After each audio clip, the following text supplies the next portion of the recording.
Good morning, Tarkov. What's up, guys? What is up? Couple issues with the PC this morning. Not sure what's going on with that. Just, guess it comes with the territory, I guess. There was like three. It was like the resolution of my monitor was cut up. I don't know. It was weird. There was like these big green bars that were just across the screen. So something, I don't know, something with the capture card maybe. I don't know. But I tried fixing it different with like display settings and stuff like that, but then I just turned my PCs off and then turned them back on and it was fine. So whatever, that's the first thing you got to do. If anything ever breaks, just turn everything off and turn it back on. That's definitely the first thing you have to do for anything. Seriously. Anyway, figure that out. If you guys don't know what's going on, been doing this for a couple days now, and I've been keeping the VODs up. If you guys are interested in watching the VODs, so if you click off and you want to come back later, the VODs are up in the live section of the channel. So if you go over to the main YouTube channel, actually, I'll just pull it up right here. We can go over here and we can get started. Boop, boop, boop. You go over to the live section, you'll see the VODs. So that's where they're going to be.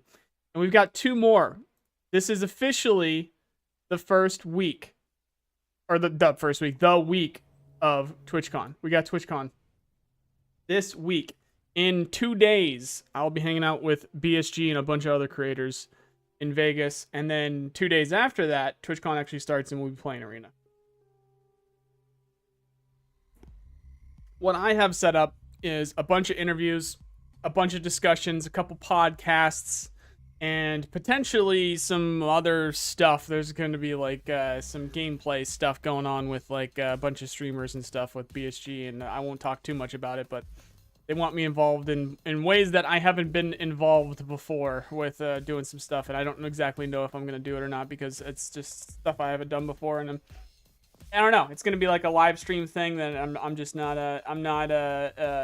experienced in, so I may or may not do it. We'll see what's going on with that, but I am going to be at TwitchCon. If any of you guys are going to be at TwitchCon, make sure that you follow me on Twitter. Make sure you join the Discord if you're not already. And if you are, then check out the roles channel on the Discord. There's going to be the TwitchCon attendee role so that you can see what's going on with that. And then, of course, if you follow me on Twitter and stuff like that, too, we'll be doing a bunch of meetups and cool shit. Cool shit to do. All right, so with Arena, the topic that I wanted to just kind of get things going today. With Arena, you know, at least playable for the people that are going to TwitchCon next week, we're going to make today specifically about Arena. We haven't done that yet. And the way that we usually do these live streams, too, if anybody's coming through, is it's good for discussion. It's good for back and forth for specific topics that people want to talk about. We've already done cheaters. We've already done economy stuff. We've already done launch of the game. Oh, speaking of launch of the game, that's one of the things, the Q&A that I have had out with BSG for, it's been at least a month and a half, if not 2 months. We're just going to do it in person. We'll just get the answers in person. And I'm bringing a camera and I'm bringing lav mics so that we can get like a real like in-person interview going for that stuff. And I'm probably going to even be able to post it that day in terms of editing it quickly on my laptop and sending it out there. But we'll see what happens with the timing of it. I still want the timing to work like the normal times that I post videos. Anyway, so with Arena popping up, or Arena being able to be playable for people that are going to TwitchCon, me included, we have to start thinking about specifically what the effects of Arena are going to be. So anytime that you split the community in one way or another, depending on the size of the community, obviously it's not that big of a deal. If there's still people playing on the maps, it's not that big of a deal. However, if there is this central hub, there is this central location for PvP, and this is the discussion that I want to have today. So if you guys want to take part, just go ahead and shoot your answers in chat too. And if you have a specific question about this, do @NiceGuyTarkov in the chat so that I can see it, see it easier. You guys looking at the chat on the screen right now, you see it's a big orange, box or whatever. It makes it easier for me to see. What's keeping the PvP focused players from just playing Arena constantly, especially when they have the gear that they want, when they have the traders that they want, when they have the gear that they want, and potentially the XP and the money that they want because they're doing so well with Arena? What's keeping them from just staying in arena, and what does that do for the game? That's the discussion that I wanted to have today. Is that even necessarily a bad thing because of the way that PvPers usually play the game? It's usually just they're focused on the high, what would it be, the highest traffic locations, the boss areas and stuff like that, where people that are trying to do their tasks, if it doesn't involve the high traffic areas or the boss areas, can just kind of move around that and they don't have to worry about that. And what does that really turn the ecosystem of the game into? You know what I mean? So when did the TwitchCon live stream start at all? I wasn't planning on doing a live stream at TwitchCon, so I can't answer that. I'm not doing a live stream at TwitchCon. I'm sure BSG are going to have some stuff going on. There might be some other streamers who might be doing some like IRL stuff. I'm not sure. Anything that I'm going to be a part of or anything that I would be adjacent to, I'll retweet on Twitter. And again, I'll post it on Discord if you're interested in that. TwitchCon starts on Friday, but I'm going to be there Wednesday. So there's going to be, and a lot of creators are actually going to be there on Wednesday, and even more are going to be there on Thursday. So there's just a lot of stuff going on. All good if you got too many questions, but if you could ask Takeda whether or not the emissaries will get access to Arena before everyone so that we can set up tournaments, etc. Zadish, that's absolutely something that you need to, if you are an emissary, you need to get in touch with Apple, man. If Arena will not have the risk versus reward aspect, I think PvP folks won't be doing Arena much, I think. That's a good point. That's a good point.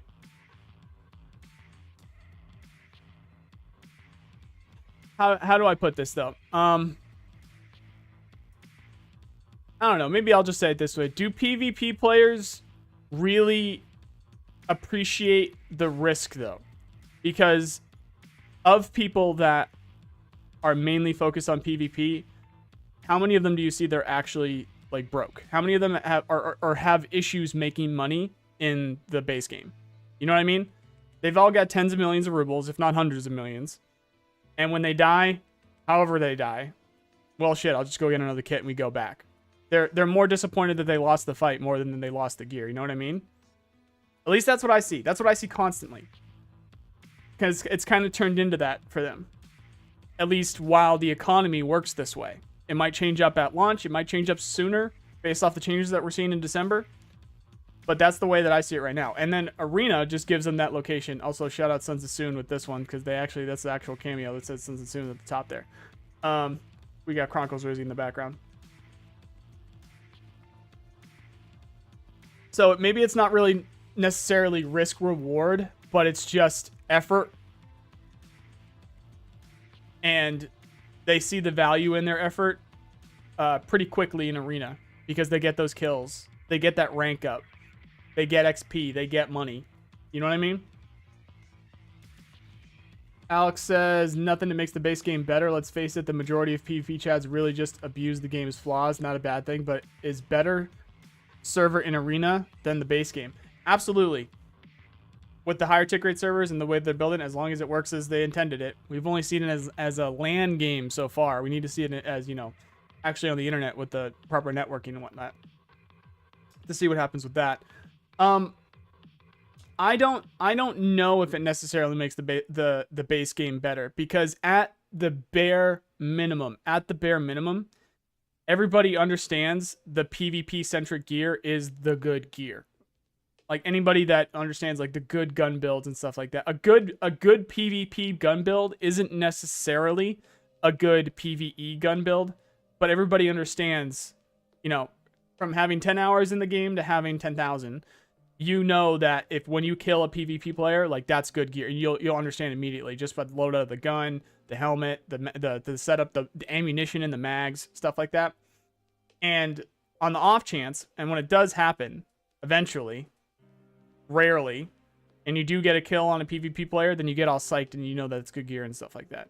So I think the effect might be a little bit different based off of somebody that's PvP centric and going into PvP and somebody that's trying to go in and PvE or get tasks done.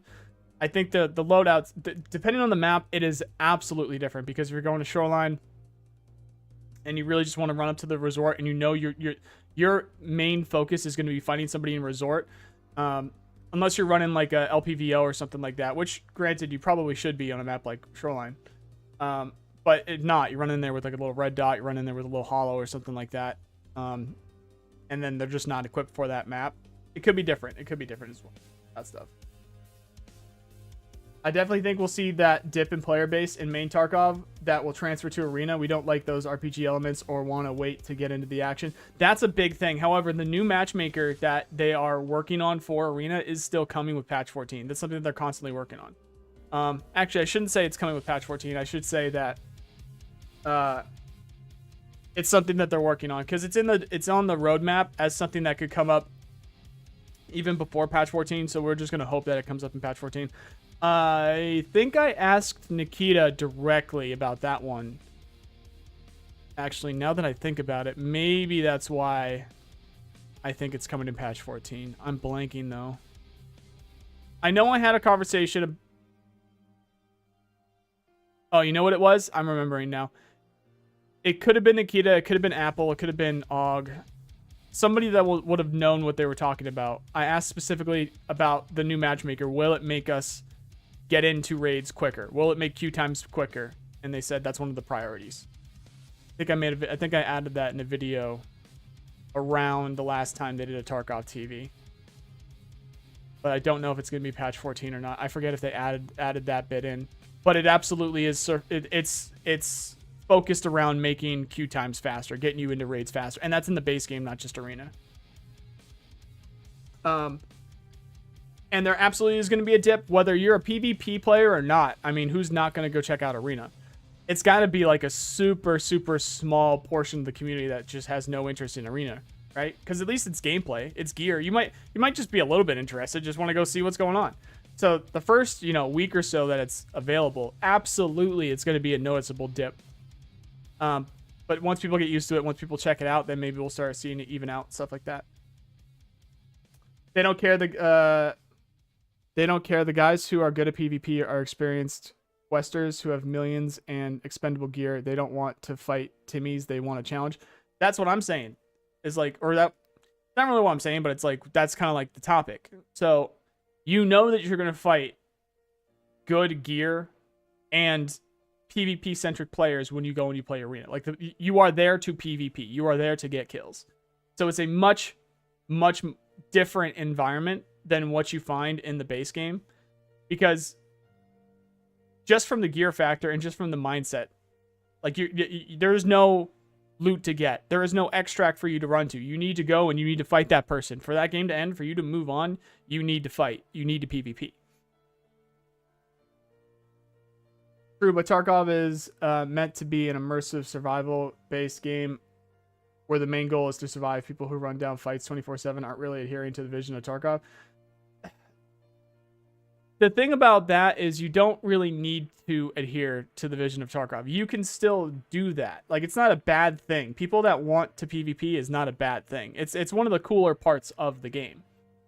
But it does, when you're, how should I put this? When you make that your focus and it's not necessarily the focus of everybody that's playing the game, it can make your experience bad. And then it kind of make, it kind of has those trade-offs. And who necessarily is in the wrong in those situations? You know what I mean? Like, who, if they're looking for PvP and it's just tough to find it, you're not getting it. But then there's a new game mode, you're going to be able to find it much easier. You're going to have a better time. Depending on the trade-offs of that, do you even necessarily come back to the base game? What draw would there be to go back to the base game if that's something that you're interested in? That's really more what I'm kind of interested in today. Like, that's the main kind of focus of the discussion. I didn't want to like turn this into do PvP focused players, or is it a bad thing if you are a PvP focused player? I don't think it is. Just like I don't think it's a bad thing if you're a PvE focused player. Like, you play the game the way you want to play it. It's just how split is the community, because BSG are putting a lot of effort into making this a system that's got trade-offs, so that you get rewards in the base game for Arena, and you absolutely get rewards you absolutely get rewards in the base game for Arena. And then in Arena, you're going to be able to get XP. You're going to be able to make money. You're going to get into the gameplay much quicker because it's just a few minutes and you're already playing multiple rounds and stuff like that. What I mean about playing the base game and having rewards in arena is, if you guys didn't know, those cards with the loadouts are going to be able to be found in the base game. That was one of the things that Nikita probably shouldn't have talked about when he was doing the open Q&A at Gamescom. But he mentioned that those little cards with the loadouts, they're going to be physicalized items that you're going to be able to loot in the base game. And you're going to be able to find those just like any other item. Wherever you're going to find probably like books and stuff like that, if I had to guess. I don't know if you guys have some opinions on what that would probably be. I'm going to start looking wherever a book would be. That seems like something that you would find where a book or like one of those Intel folders or something like that would be. That's probably where I'm going to start looking first. And when you're not leveled up in Arena, you're not going to have the better loadouts. And you're not going to be able to use your base game loadout. So there is going to be a window at the beginning, at the start of Arena, where you have to use the loadouts that you have available, given to you from Arena. It's just like at the beginning of a wipe where if you want to buy a gun from a trader, it's just what you have available from the traders until you level up and until you get more rep with a specific trader to be able to buy better gear from them, or ammunition, or whatever. It's going to be the same thing for loadout for loadouts with Arena, unless that PvP focused player is playing the base game and they happen to find a very good loadout in the base game that they can use in Arena. That's one of those things that I was talking about. Like they're trying to make it weave and trying to make it work together so that there's benefits to doing both to affect both.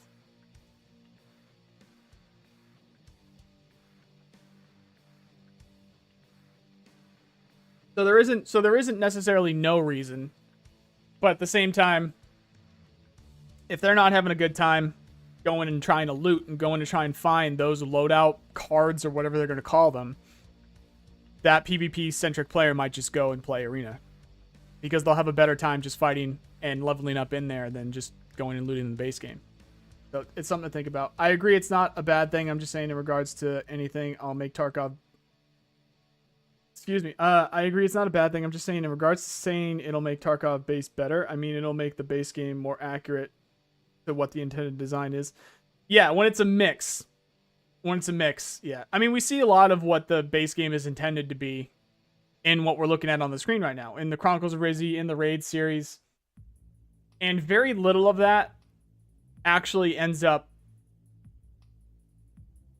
working out because of just the way that the game runs right now. Everybody understands tasks. Everybody is there for a very specific reason. And a lot of people just kind of run the same shit every other raid. It's just like, all right, I need to go in and get scav kills, so I'm going to do this, and then I'm going to run out, so we just reset and stuff like that. It's very automated. It's almost automated the way that we run raids when you're a more experienced Tarkov player. At least for me, I know it is, and that's when I start to run into problems. It's like I'd rather get in and get out quickly because I know that one item that I'm looking for wasn't there. Those scavs that I was looking for wasn't there, so it's more efficient. You know, looking for the most efficiency of how to get in and get out of raids and stuff like that. It's just weird. It's not really necessarily that... Survival is the wrong word because, as Nikita was mentioning, they're not trying to make this a survival game. But it's almost like the vibes for the gameplay that they want won't actually really come through it won't come into fruition until the actual open world stuff works out, or the map to map travel, or the traders are in game, stuff like that. Because then we still have what we have right now, which is people are trying to get tasks done, but at least you have to still be moving around in game, and you have to try and get to certain locations in order to even just do that.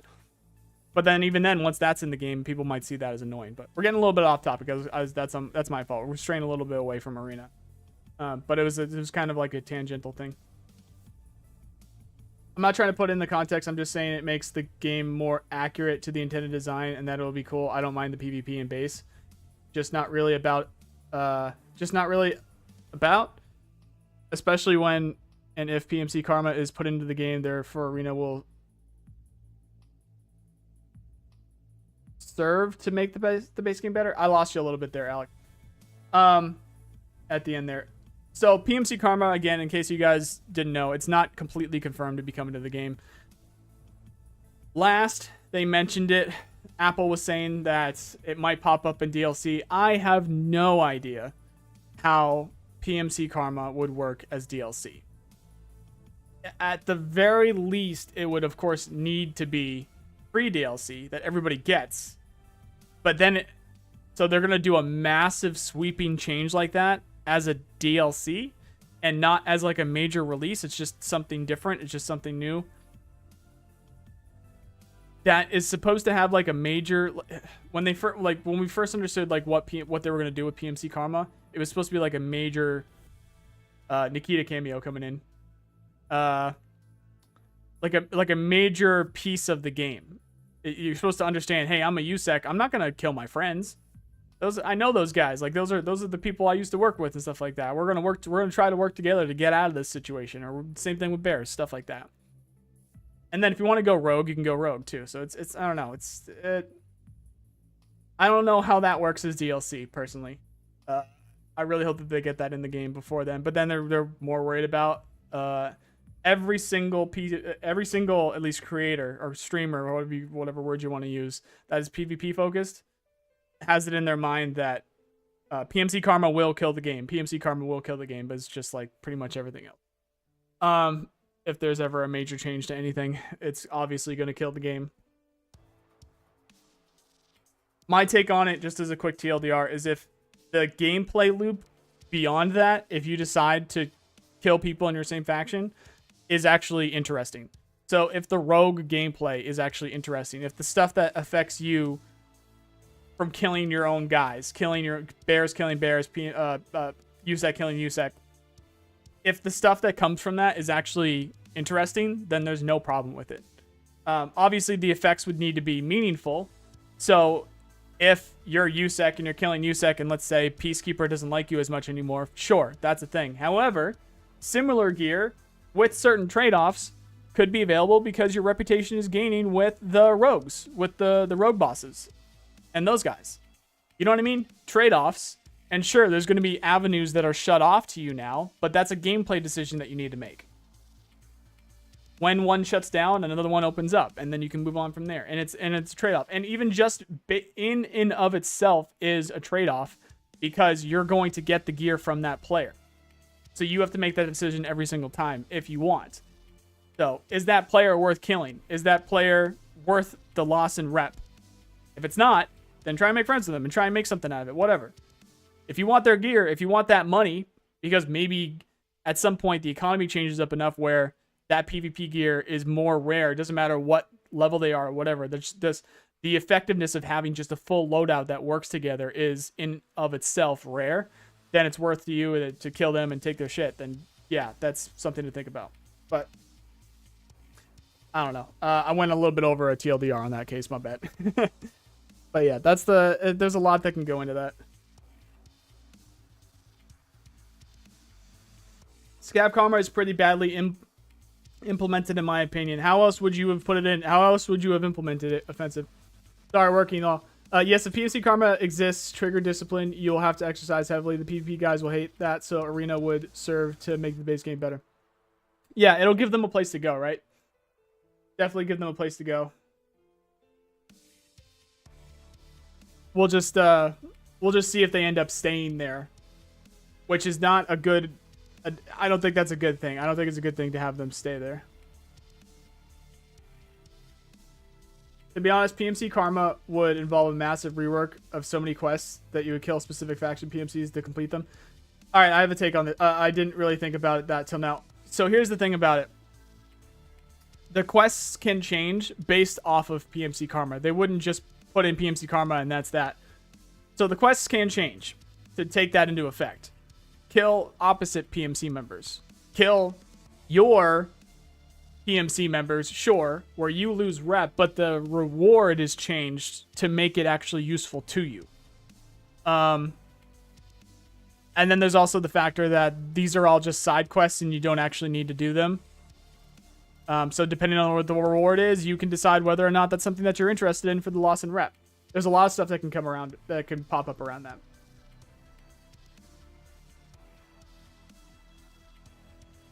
Yeah. Offensive, if the whole point of this is so that, and I only do these for about an hour, but the whole point is to have a discussion.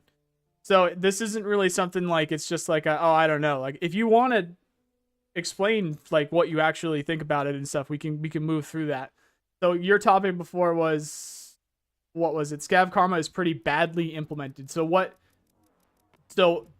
if it's gimmicky, what's bad about, like, what is bad about it being gimmicky by your definition? You know what I mean?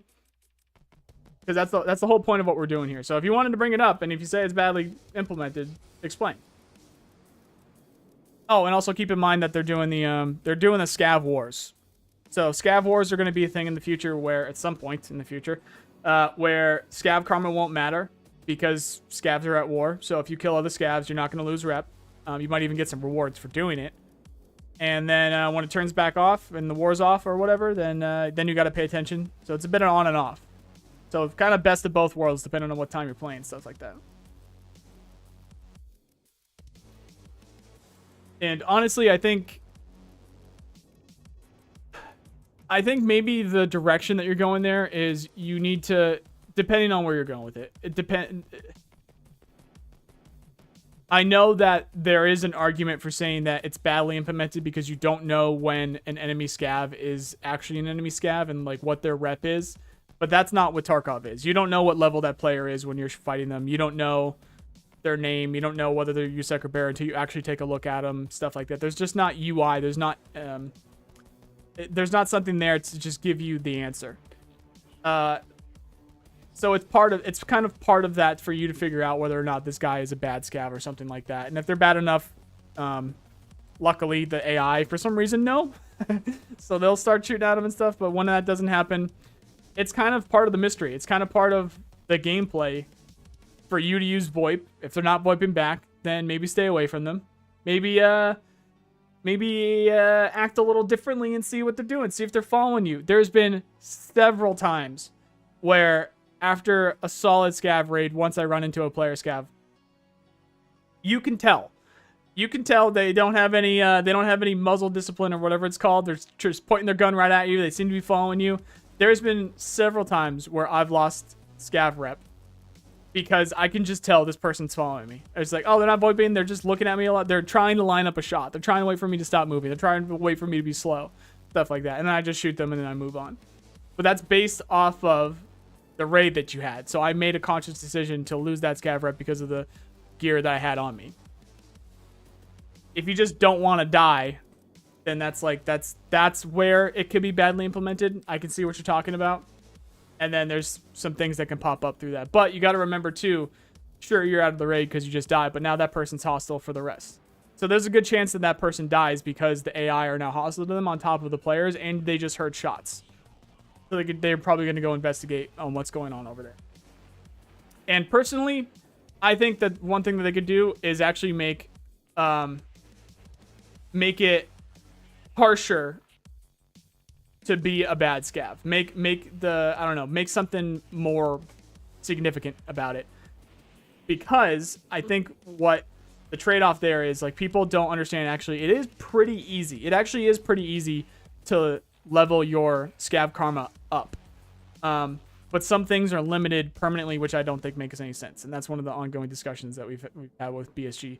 Like the diminishing results with taking the car extracts on your PMC, using the co-op extracts and stuff like that. I think maybe making the gifts more widely known. So when you do use the co-op extract, in case anybody didn't know, Prapper or Fence? Somebody correct me if I'm wrong. It's one of them. Either Prapper or Fence, or is it Ragman? I'm blanking. One of those guys sends you a gift for using the co-op extract, and that was whether you're a PMC or a scav. So if you're a scav and you make friends with a PMC, or you're a PMC and you make friends with a scav, and you together go and use the co-op extract, you'll get a gift in your messages from one of those guys. It is Fence. Okay, it's Fence. That makes sense because he does the scav quest. For some reason I thought it was Prapper. I don't know why I thought it was Prapper.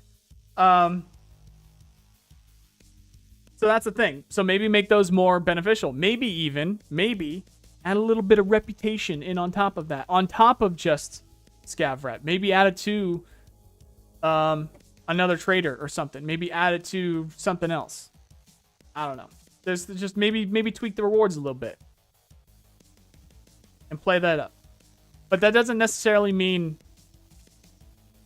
it's badly implemented. There's just some things that we can incorporate, because the system in itself is interesting. Since that's happened, way less scavs have been fighting each other when the situation is supposed to be we're working together to fight the PMCs. Scavs are supposed to get together, and then we work together to fight the PMCs, and then we take their gear. We take the stuff that's on them, and then we get out. You know what I mean? It's supposed to be you're part of the environment. It's not that you're now trying to survive and you're killing everything in your path to get out. It's that you are part of the environment and you're part of that ecosystem now. And there's a specific role that you should be guided towards playing in order to make the game as a whole kind of run better and be, you know, kind of work better. So there shouldn't be it shouldn't be like you're on a leash, but there should be like there's a carrot on a stick at the end of a hallway kind of a deal. Kind of be like, but there's doors in the hall. So you can choose to take one of the doors, or you can try and go and get the carrot on the stick. I have one thing about scav karma that needs to be fixed and or implemented. If you damage a scav, you should be marked as traitor, because it's annoying to be shot, defend, and lose. That's what I was talking about with the UI. Tarkov isn't going to have UI. Oh, this is a good fucking tangent here. Give me a second, though.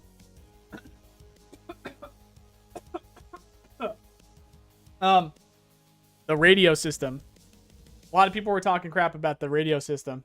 It's like, oh, we've got Discord. We don't need radios. What do we need radios for? It's for the people that aren't in your Discord. It's for the people that you meet. If PMC Karma comes up, if you're a USEC and you meet a USEC, you can now communicate with that person as long as you both have radios. If you are listening into a radio, you can hear the local radio communication if you found the right frequency, which you can start searching through frequencies because there's like the scanners and stuff like that to look through the frequencies. You can have multiple frequencies set up. Somebody like Landmark or Pestily, a major creator somewhere can get together and we can say, hey, bears, this is our frequency. If you are looking for bears in the area, this is the frequency that you use. Just pay attention that anybody knows this frequency now, so there might be a little bit of stuff going on where they're not a bear and they're trying to hunt bears or something like that. And then there's a little side game that comes in with that. Or BSG themselves can designate, this is the bear frequency, this is the USEC frequency, this is a scav frequency. And then you can listen in, you can see what's going on with that. You can see who's who and where, and who's going on where, or what's going on where based off of that. And you can hear, this is something that Airwing brought up the other day, but it's literally what Nikita said was what they wanted the system to do, which was you could listen in on Scav or Scav boss communications. These guys sitting at the table that we're looking at, you can listen in and be like, oh, and you can hear them say, you know, every time that they engage a PMC, they'll say, oh, we got contact in this area. We got something going on. Like, imagine you're on Lighthouse and then you hear on the correct frequency, once you find it or once you know it, the rogues mentioning that they're fighting a PMC in the north part of the camp or the south part of the camp, or they got contact on the west side of the camp or something like that. And then you can even hear them say like, oh, there's 3 of them. There's 2 of them. There's 1 of them. We killed 1. Something like that. That's something that can pop up with helping Scav Karma too. So where there isn't UI, you're not going to know that that player is bad.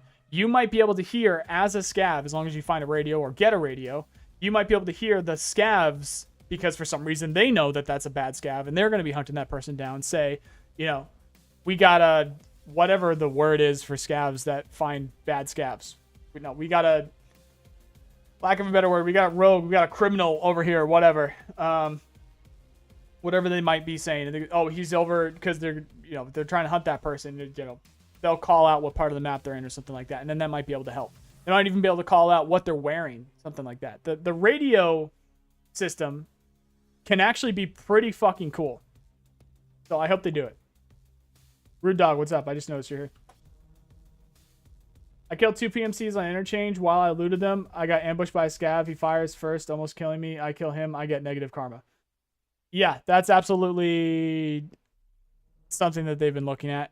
And that is the bad part of it being implemented. But it doesn't mean that everybody always does that. So it's not the system in itself. It's just one thing that needs to be, you know, balanced. It needs to be worked on a bit. Fully agree on that part. But then that goes back into, if the radios end up working that way, I think that would be an interesting way of being able to figure that stuff out. It also goes into, you can scav with friends. If anybody in here caught the discussion that I had with Airwing Marine, Jesse Gazam, and Valian, at least Valian was there for a little bit of it. He showed up late. But what was the piece that I was talking about there? Blah. I need to try and be reminded. Oh. Some of these things, BSG think a little bit too far ahead. Or they're thinking at the right pace, but then things break. So think of it as, in terms of development, they, at some point in their mind, was like, all right, we're going to do this feature, then we're going to do feature number 2, then we're going to do feature number 3, and then we're going to do feature number 4. Each of the 4 features feed off of each other. And maybe they're putting people on different teams working on each feature, and one feature completes before the other, and they're thinking, oh, it's not that big of a deal. You know, 1's done. All right, good. Let's get 1 shipped. All right, we're good. 1's out there. 3's getting close to done. So maybe we start kind of working out. Maybe it's not the end of the world that 2 isn't done yet, but maybe we just kind of push 3 and it won't be the end of the world. It'll be okay. All right, you know what? A couple more sprints go by. All right, 3's done, and 4 is almost done. You know what? Let's just wait for 4 to be done, and then we'll push 3. Oh, now 2 is done. All right, we'll push 2. All right, 3's got a delay. 4's done, though. Let's push 4. If you've been keeping up with this, 4 depends on all 3 of them. Feature 4 would need all 3 of those things to work together in order to work perfectly, or to work as they intended. But now 3's delayed because 3's got some kind of issue with the networking or whatever the delay might be. And now we're waiting months with features 1, 2, and 4 in the game, and we're still waiting on 3. In my mind, 3 could be the radio, 3 could be the armor hitbox system, 3 could be a specific gun or a specific caliber or something, or maybe even a quest from a trader or something like that. And sometimes it's really not the end of the world that that feature isn't in yet, because we still get the more interesting gameplay from the 3 other features. But then there's, when you go to like the absolute limit, when you go to the fringe of each of those features, you're going to see that, oh, there's something missing here. Oh, there's a problem. And sometimes BSG have that in their mind as there's a solution. We just need to wait on 3 without really us understanding that. And sometimes it might not even be a feature. Sometimes it's just a gameplay aspect that people don't really realize or people don't really use, which I think is playing as a group. This is what I was mentioning earlier. This is what we discussed with Jesse and Airwing and Valiant earlier, is I know that BSG want people to play as a group. That's the whole basis of the raid series. They talk about it all the time. They want you to find people to play with, whether you start the raid with them or you find them in raid. They want you to play this as a group. And so there's lots of little features and there's lots of little things that they put into the game so that it will influence you to do that. And it's better for you to do that. Hell, even just 2 sets of eyes are better than 1 in its core. So when little situations like that I think it was Alec that mentioned it, you killed a couple PMCs, or you killed a PMC, killed 2 PMCs offensive. Killed 2 PMCs on interchange. If you had a buddy, they could have watched your back.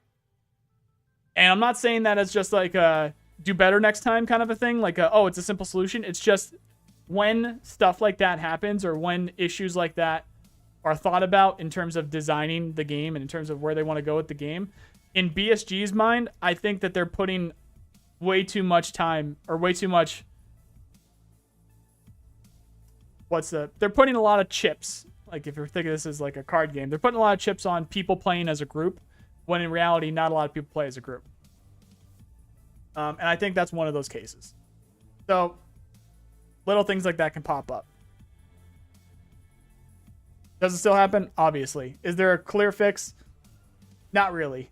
Is there potential fixes? Yes. Between radios, between playing as a group, making it more what would be the word here? Conducive to play as a group. Maybe something with the tutorials can mention that. I don't know. That's a whole other discussion though.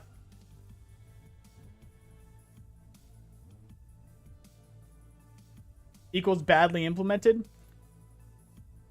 What in terms of what are you talking about? Scav karma still? Like, what are we talking about? True, all that would be sick, but I meant specifically the current you have to kill to be a traitor makes it technically impossible to kill an aggressor without losing rep. It needs a fix. Yeah, that part. So what happens when you accidentally misidentify a scav and now you're bad and now your raid's screwed? Like there's always little things that can make this bad. And I'm not trying. Well, actually, you know what I am trying to do is I'm trying to be devil's advocate so we can have a real discussion about it. But is it like is that an equal trade-off for the times that you accidentally misidentify and you shoot a scav, or maybe even you shoot your friend who's another scav, and now you're tagged and cursed, and now you have a problem? You know what I mean? So is that better?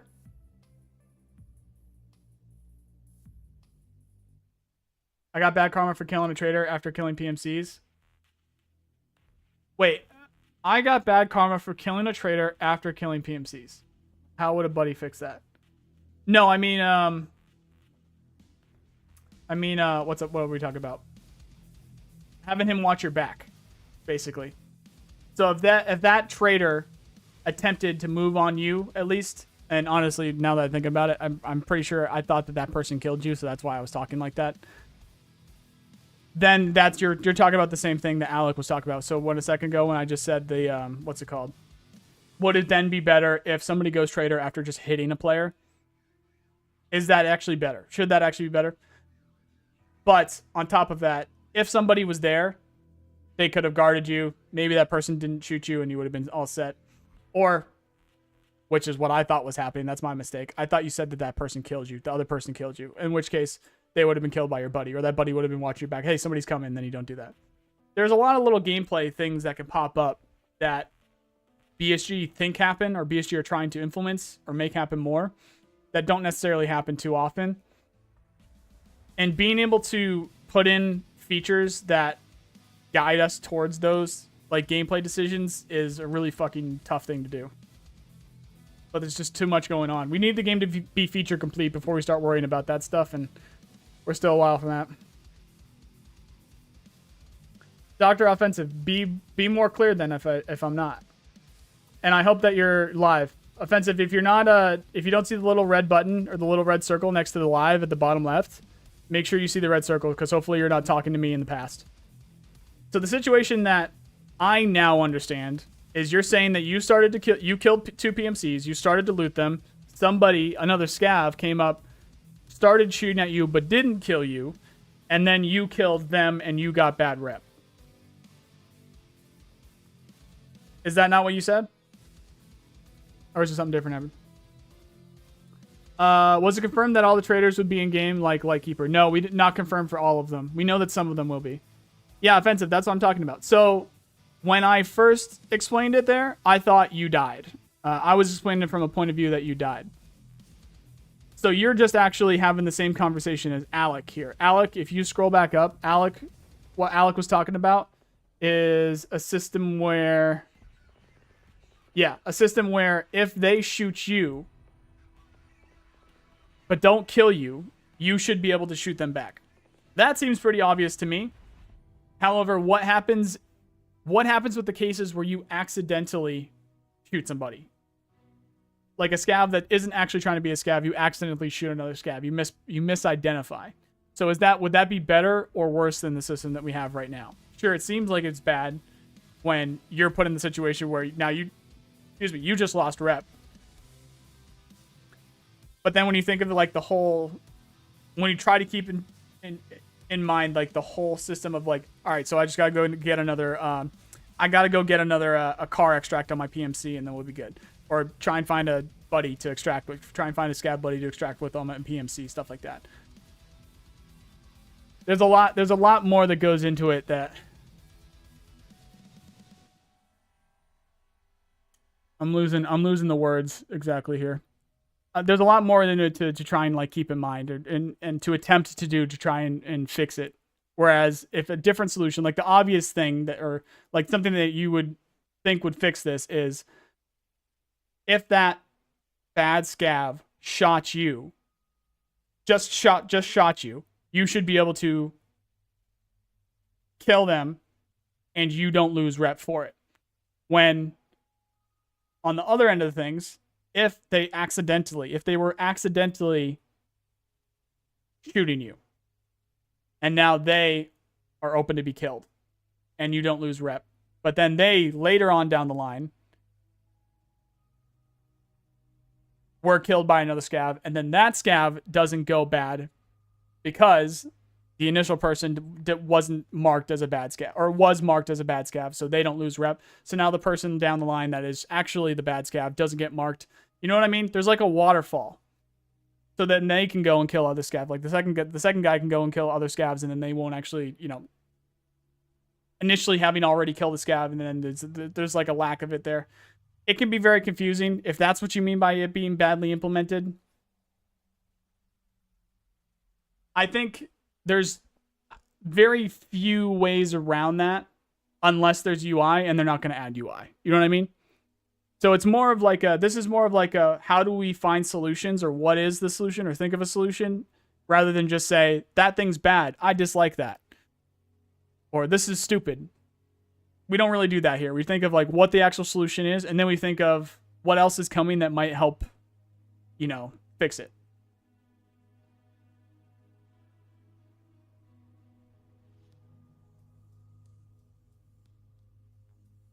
No, it wouldn't necessarily be a bad rep thing. It would be that you're now tagged.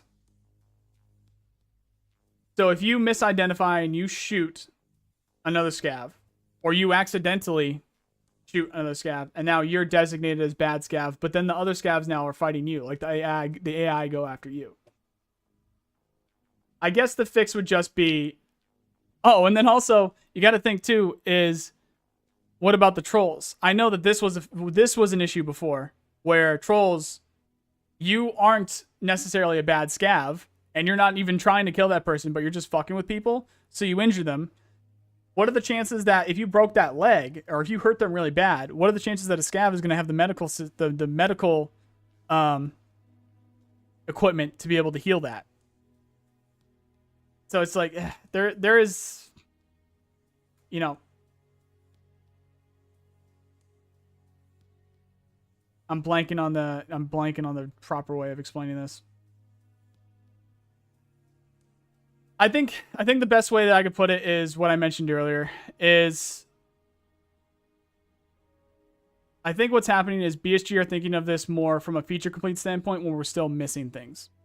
So what is the full extent of being a bad scav? What does that actually do to you? What features could be coming that will help you identify and actually work through that? Where I think it's radios. I think it's the making it so it's more conducive, or making it so that you want to play as a group more often. Obviously, there's some balance that needs to be done with that stuff, but at the same time, it's not necessarily a priority. So if we identify what the things are that are the issue, and then think of a solution, we can work through that. Like we were doing here. It's not necessarily say that thing's bad, and then that's the end of the discussion. It's that thing's bad, how can we fix it? And then what are those things? What happens when those things are implemented? And then once it gets to a point where we're pretty sure that this will work, then we talk to BSG. Then we say, all right, let's implement this and see what happens. And then if it works out, it works out. You know what I mean? That's the basis of like what we actually try to do here. I feel like I can implement a keybind to mark a bad scav, but then how do you mark them? There's no UI. You can't have a little marker over you when you're walking around. It's just not that type of game. It'd be perfect if there was, but what does that do? I think there is an avenue where the radio system can kind of make that be a thing. Because that's where the AI scavs, every time that they notice that bad player scav that's marked, they'll say like, oh, he's over on the west, he just passed Goshen, whatever, you know what I mean? And then you can hear that on the radio. I think that that's really like the only direction that we can go with that, that's even similar to being able to have some kind of UI over that person.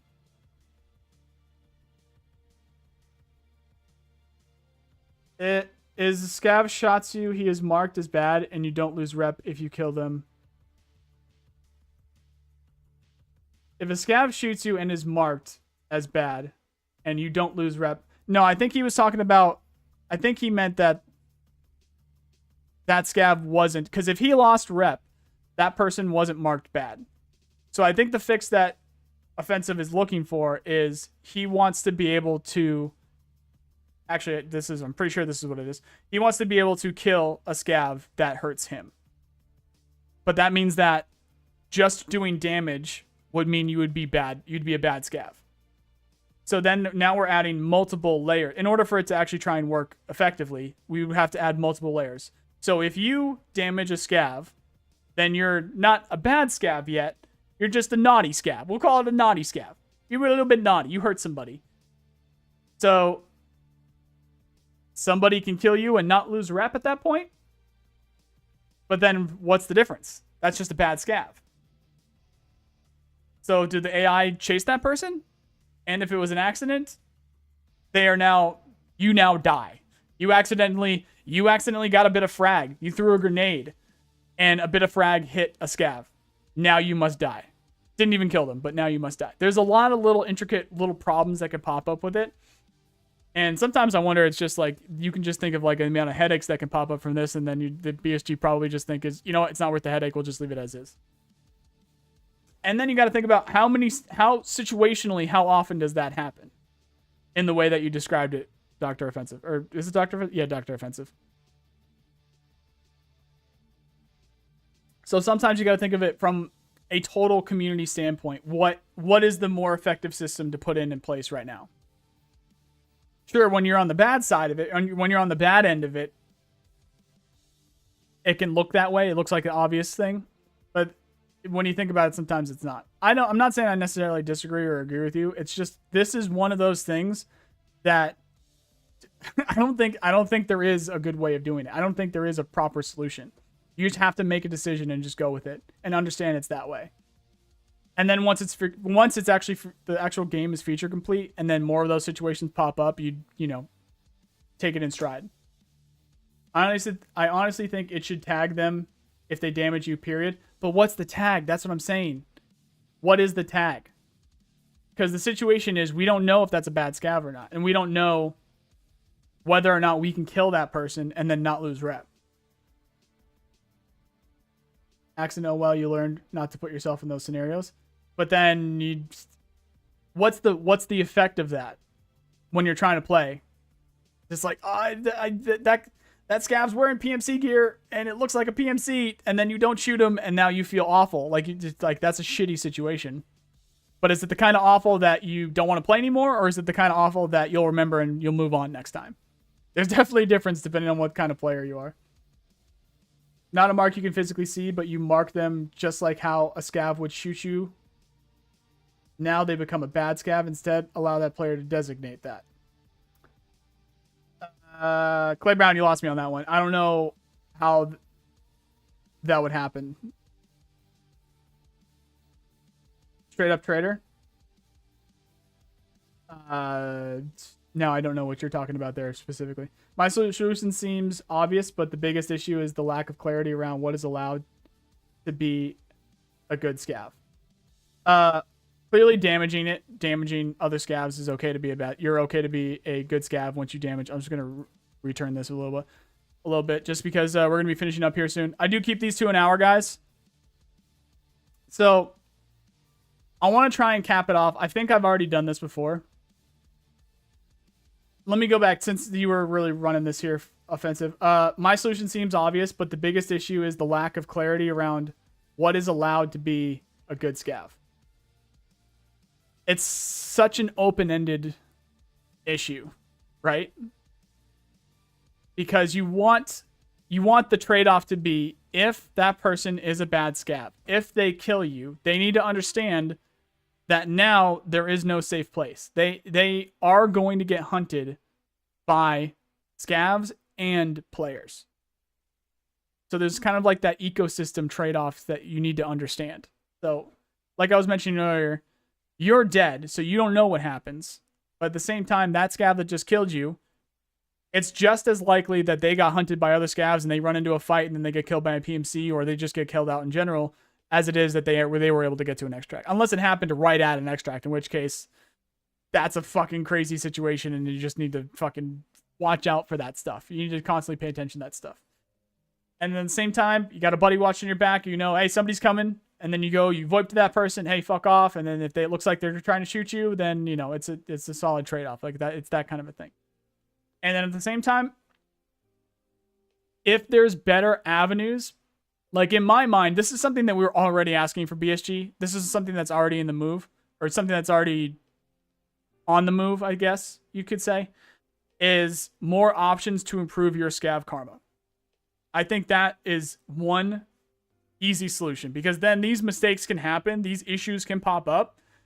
It's just that, all right, now I felt that it was the good decision because I just killed those 2 PMCs and I want to survive with their gear, that I killed this person and I lost a bit of rep. I'm going to get out with this gear and I'll just add to my list of things to do today. You know, make sure I take a car extract. Make sure I, you know, see if it seems like this person, this scav over here is a bit friendly. Let's see if we can get out. I'm not, you know, I don't really mind if I lose this gear. I'm going on a pistol run, whatever the fuck you want to call it. Whatever the situation might be. Maybe don't care about your gear too much. See if we can take that co-op extract. And then because we just took that co-op extract, I'm going to get a really cool item from it because the gifts are actually good. So it's like, what are the little changes here and what are the things that you need to make sure that we keep in mind, or what can we improve and what can we maybe even eliminate to make this process better? And then people understand that, and then we can move forward with that. You see what I mean? There's much more than just saying that thing is bad. So yeah, that's the whole process behind whenever I go at stuff like that. All right, so I try to keep these to an hour. Alec, thanks for taking part. Offensive, thanks for taking part. Offensive, no, it's the whole part. This is the whole point of doing stuff like this. And there was a good, I would say it was a good discussion, but sometimes, and this is on me, I need to develop a way of explaining my take on things when I think that they're too open-ended to be able to finish a conversation within an hour. And I think that this is one of those topics. I eventually got to it, but at the same time, it's not something that I can just say, like the bit I just said there, and then within the first couple of minutes of somebody taking part in a discussion, think that that's okay, or think that that's a solution. When in reality, we just went back and forth for 20 minutes, and then eventually we realized, yeah, it's a bit open-ended. There's stuff already on the move. There needs to be a lot of testing involved. There's a lot of things like that in the game. That's just the life that we live right now. That's just the situation that we're in, and it won't be resolved unless the feature is out, and the feature's not out. We got time. We don't even, sometimes some of the stuff, we don't even know when the feature's coming. So there's some of those cases where it's just, we need the game to be feature complete before we can actually think of a real solution. And that isn't necessarily one of them, but I don't think it's a high enough priority. Like, I don't think it happens enough. I don't think it's that detrimental to the game. It sucks when it happens, but it's not like as big as getting the game feature complete. It's not as big as, you know, other stuff. There's bigger priorities. So that's definitely one of them. But we had a good discussion so people can see what's going on with that. All right, tomorrow is the last day that we are doing this because I am leaving for Vegas on Wednesday. So I'm leaving for TwitchCon on Wednesday.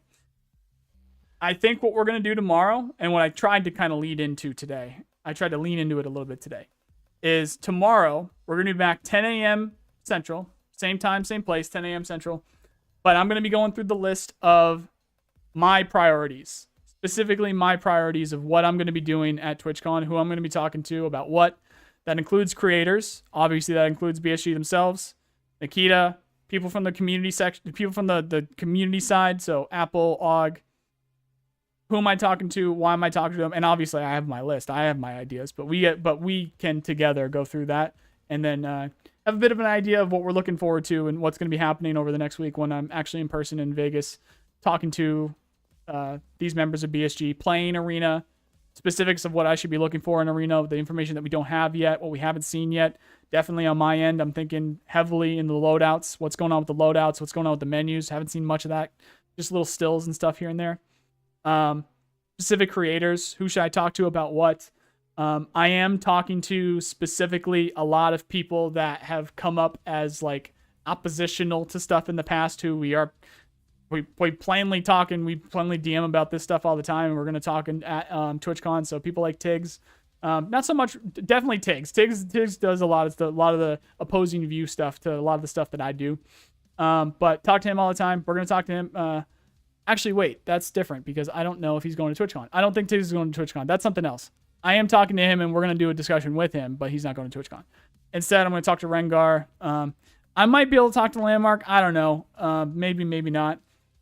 And there's a couple other people. I got a list. We'll talk about it tomorrow. There's more stuff to do tomorrow. Anyway, that's Good Morning Tarkov done. Back same time, same place tomorrow, 10 a.m. Central. Go for about an hour. For other updates, make sure you follow me on Discord. Make sure you follow me on Twitter. Links below. Otherwise, I hope you guys have a nice day. Thank you, guys.